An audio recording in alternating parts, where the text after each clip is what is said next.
Go. Essential questions are formulated originally by the students. They propose a variety of different potential essential questions, and then the staff and the administrators work together to narrow those down for a final vote. So in essence, the essential questions for the school year are generated by the students for the students. Right now, we're currently working on the essential question, are humans naturally good or evil? With that overarching question, we determine which texts we want to use to support that learning and students being able to formulate their own opinion to answer the question. In English classes, we really look at which texts we want to use with the students in shared reading, guided reading, independent reading, and as read-alouds. The students look at those texts through a different lens because they're trying to form their own answer to the essential question. Right now we use the book Night in order for them to think about, are humans naturally good or evil? They were able to study the Holocaust as a whole in all of their content areas because the essential question crosses all of the different content areas. Students worked in biology class to learn about scientific experiments with the thought of, are humans naturally good or evil? In history class, the students looked at propaganda to study whether or not humans are naturally good or evil. They looked at the timeline, they looked at the reason for the war, the consequences of the war, and how the Holocaust factored into that.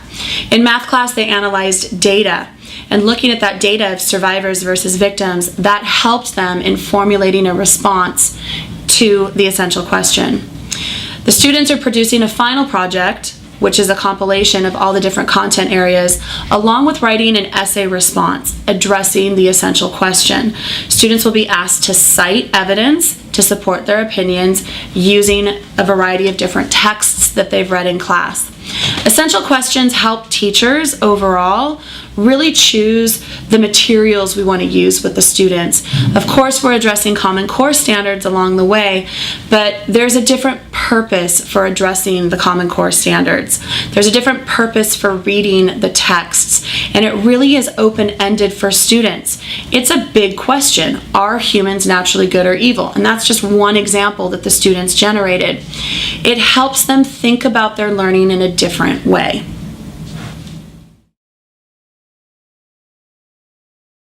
The essential questions are important because we get them in order to have like a conversation and like we get to learn about them more. And they also are like controversial topics, like we can either agree or disagree, and they really help us like do research and like learn different opinions from people's different point of views. I think essential questions are important to have because it really gets the students' minds thinking about stuff other than like school-oriented things. It gets them thinking about like life in general. And like for example, the one we have this quarter is are humans naturally good or evil? And that really like gets the students thinking about like how they're acting and how they act around other people and like things that are happening in their lives, like life learning really. You get a deeper like understanding of each question. Like you analyze stuff differently and you can apply it to like real life situations. Essential questions are important because when a student is introduced to it, he gets a certain outlook on his life. Like it sets a certain goal for a student to accomplish each semester or a quarter, so that they can get closer answer to the question.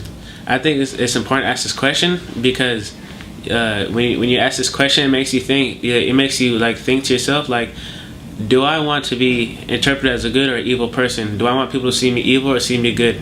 So I think this question is established so that a student can reflect on it and say, instead of being evil, I'm actually going to try to be good. And we ask that question so we can block out all the evil and so we can try and prove to people that we're good inside. This is top secret news. This is top secret news. Hello, good morning. We are going to be talking about the Holocaust today.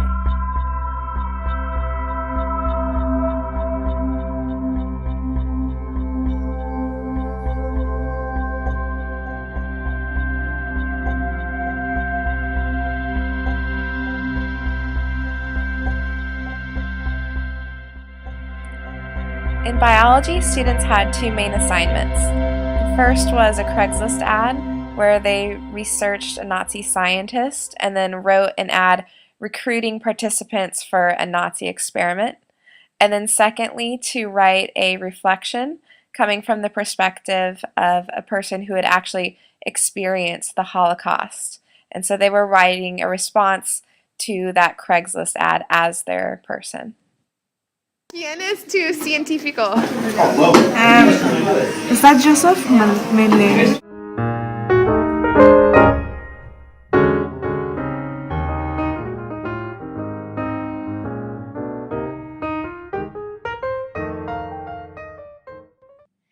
I really liked doing the creative component. I thought it was really surprising researching all the scientists' experiments, and when I found out all the experiments they did, it was really surprising, and some of them were so surreal.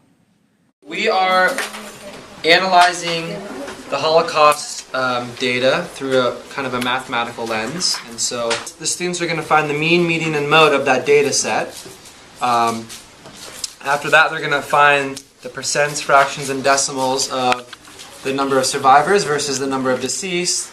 And then the third task that they're going to do, probably the most important, is reflecting on the data. So anything that was surprising to them, anything that wasn't surprising, and kind of through that mathematical lens, really analyzing the data.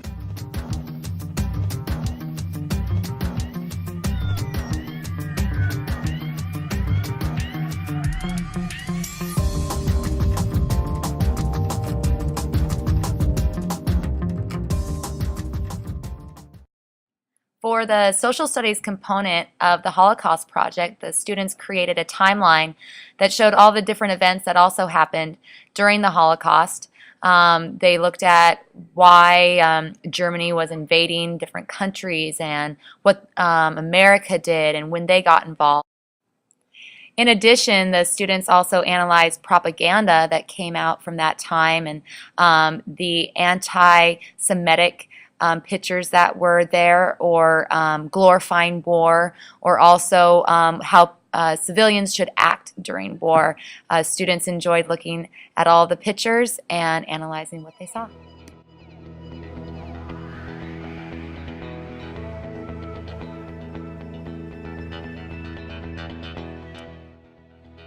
We visited the Museum of Tolerance, where each student represented a victim of the Holocaust.